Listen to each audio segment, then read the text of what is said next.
जय हिंद मेरे प्यारे बच्चों।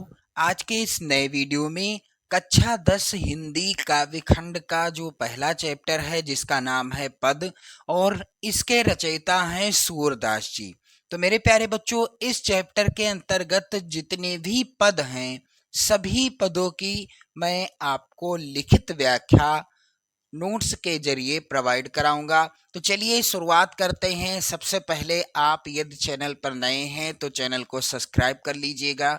मेरे प्यारे बच्चों, एक एक शब्द की व्याख्या आपके दिमाग में उतार दूंगा और मेरे प्यारे बच्चों बिल्कुल अच्छे से आपको हर चीजें समझ में आ जाएंगी।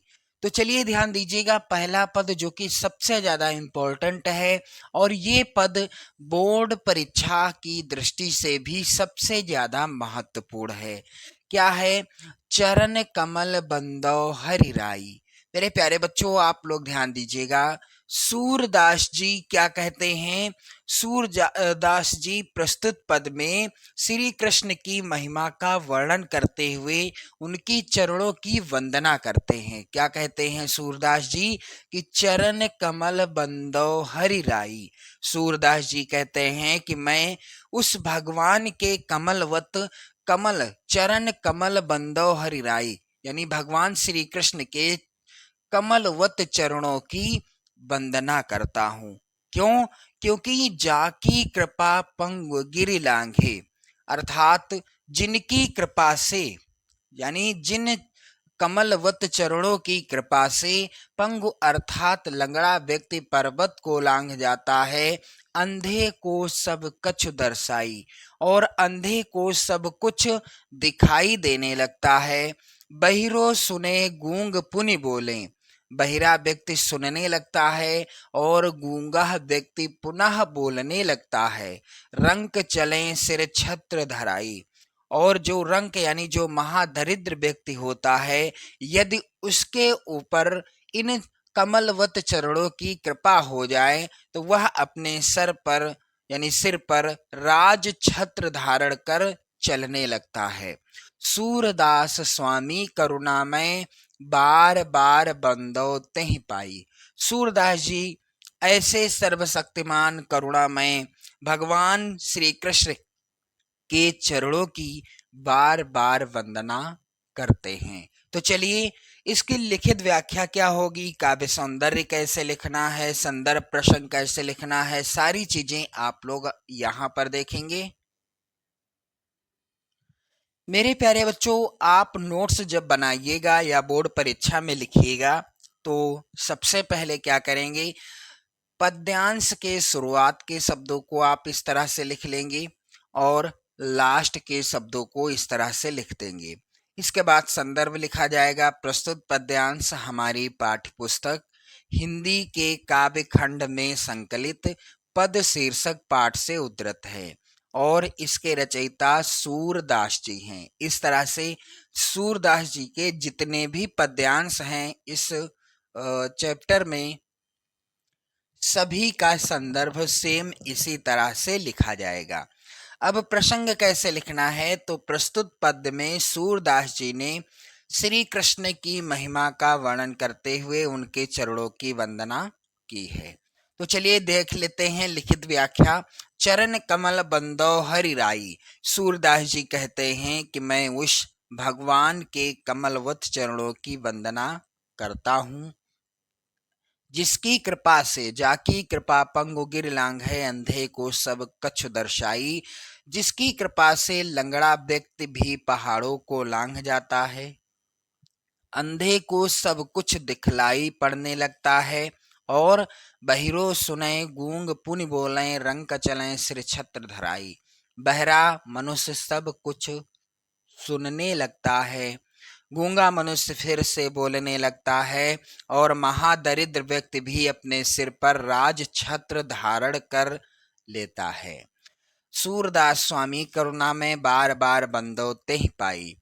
ऐसे सर्वशक्तिमान करुणामय भगवान के चरणों की बार बार वंदना करता हूँ। सूरदास जी कहते हैं कि मैं ऐसे सर्वशक्तिमान करुणामय भगवान श्री कृष्ण के चरणों की बार बार वंदना करता हूँ। काव्य सौंदर्य कैसे लिखा जाता है, तो श्री कृष्ण के चरणों का असीम प्रभाव व्यंजित है। यहाँ पर भाषा क्या है? प्रस्तुत पद्यांश की भाषा ब्रज भाषा है। शैली मुक्तक शैली है। रस यहाँ पर भक्ति रस है। छंद गेय पद है। अलंकार रूपक अलंकार है, अनुप्रास है। और पुनरुक्ति प्रकाश अलंकार है। गुण प्रसाद गुण है। शब्द शक्ति लक्षणा है। चलिए यहाँ पर दूसरा वाला पद्यांश है, आप लोग ध्यान दीजिएगा। अभिगत गति कछु कहत न आवे। यहाँ पर ध्यान दीजिएगा। ज्यों गूंगे मीठे फल को रस अंतर्गत ही भावे। इस पद में सूरदास ने निराकार ब्रह्म की उपासना की कठिनाइयों को बताया है और लास्ट में क्या कहते हैं कि साकार ब्रह्म की उपासना ही निराकार ब्रह्म से सबसे अच्छी है, यानी सबसे अच्छा माना है साकार ब्रह्म की उपासना को।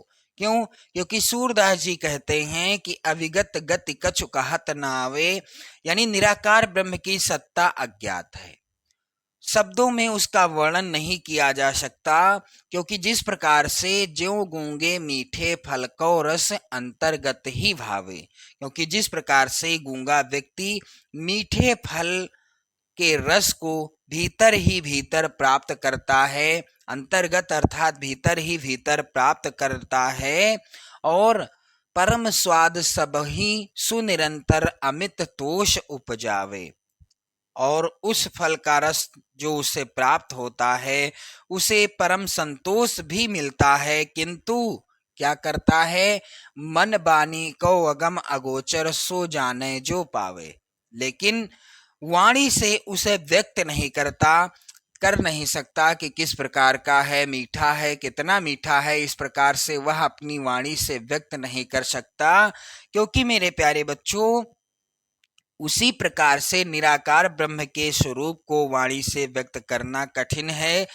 मन बानी को अगम अगोचर सो जाने जो पावे, उसी प्रकार से निराकार ब्रह्म की उपासना यानी स्वरूप को वाणी से व्यक्त करना कठिन है, क्योंकि वह ब्रह्म इंद्रियों की पहुंच से बाहर है, ना उसे देखा जा सकता है। मन बानी को अगम अगोचर सो जाने जो पावे, ना उसे देखा जा सकता है, ना सुना जा सकता है, ना स्पर्श किया जा सकता है। रूप रेख गुण जाति जुगत बिनु निरालंब कित धावे, ना स्पर्श किया जा सकता है, उसकी अनुभूति केवल उसी को हो सकती है जो उसे पा चुका है। और सूरदास जी कहते हैं कि निराकार ब्रह्म का रूप रेख गुण जाति जुगत बिनु निरालंब कित धावे, यानी उसका क्या है? उसका ना तो कोई रूप है, ना कोई निश्चित विशेषता है, ना उसकी कोई जाति है, ना उसको प्राप्त करने के लिए बिना किसी आधार के कहाँ तक दौड़ा जाए। सब विधि अगम विचारहि ताते सूर सगुन पद गावें। सूरदास जी कहते हैं इसलिए निराकार ब्रह्मा को सब तरह से अगम्य मानकर सूरदास जी सगुण रूप की लीलाओं के पद को गाते हैं। तो चलिए ध्यान दें, इसकी भी लिखित व्याख्या कैसे लिखना है आपको। मेरे प्यारे बच्चों, सबसे पहले आप पद्यांश के शुरुआत के शब्द लिख देना जब भी आप अपनी नोट्स बनाइएगा या बोर्ड परीक्षा में लिखिएगा तब, और इसके बाद लास्ट के शब्द आप लिख देंगे। संदर्भ कैसे लिखा जाता है? प्रस्तुत पद्यांश हमारी पाठ्य पुस्तक हिंदी के काव्य खंड में संकलित पद शीर्षक पाठ से अवतरित है। इसके रचयिता सूरदास जी हैं। क्लियर? अब देखो प्रसंग कैसे लिखना है आप सभी को। तो इस पद में सूरदास ने निराकार ब्रह्मा की उपासना की कठिनाइयों का उल्लेख करते हुए साकार ब्रह्म की उपासना को श्रेयस्कर और व्यवहारिक माना है। यानी साकार जो ब्रह्म है उसकी उपासना करना आसान है, निराकार ब्रह्म की उपासना करना कठिन है। तो चलिए लिखित व्याख्या क्या हो जाएगी। अभिगत गति कछु कहत न आवे।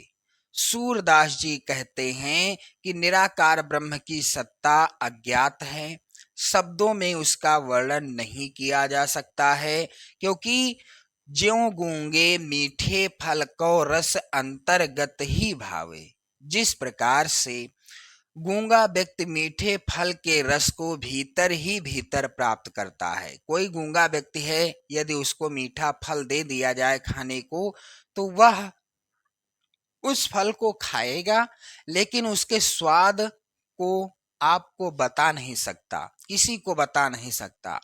उसे उस फल का रस तो मिलता है और उसे परम संतोष भी मिलता है, किंतु वाणी से व्यक्त नहीं कर सकता। मन बानी को अगम अगोचर, सो जाने जो पावे। उसी प्रकार निराकार ब्रह्म के स्वरूप को वाणी से व्यक्त करना कठिन है, क्योंकि वह ब्रह्म इंद्रियों की पहुंच से बाहर है। ना उसे देखा जा सकता है, ना सुना जा सकता है, ना स्पर्श किया जा सकता है। उसकी अनुभूति केवल उसी को हो सकती है जो उसे पा चुका है। रूप रेख गुण जाति जुगति बिनु, निरालंब कित धावे। सूरदास जी कहते हैं कि निराकार ब्रह्म का ना तो कोई रूप है, ना उसकी कोई निश्चित विशेषता है, ना उसकी कोई जात है, ना उसको प्राप्त करने के लिए बिना किसी आधार के कहाँ दौड़ा जाए। आगे सूरदास जी कहते हैं कि सब विधि अगम विचारहि ताते, सूर सगुन पद गावें। सूरदास जी कहते हैं कि इसलिए निराकार ब्रह्म को सब तरह से अगम्य मानकर सूर ने सगुण रूप की लीलाओं के पद को गाया है। अब मेरे प्यारे बच्चों, काव्य सौंदर्य कैसे लिखना है आप सभी को, तो यहाँ पर आप लोग ध्यान दीजिएगा। निर्गुण भक्ति की अपेक्षा सगुण भक्ति की महत्ता दर्शाई गई है। भाषा यहाँ पर ब्रज भाषा है। शैली कौन सी है? मुक्तक काव्य की गेय पद शैली है।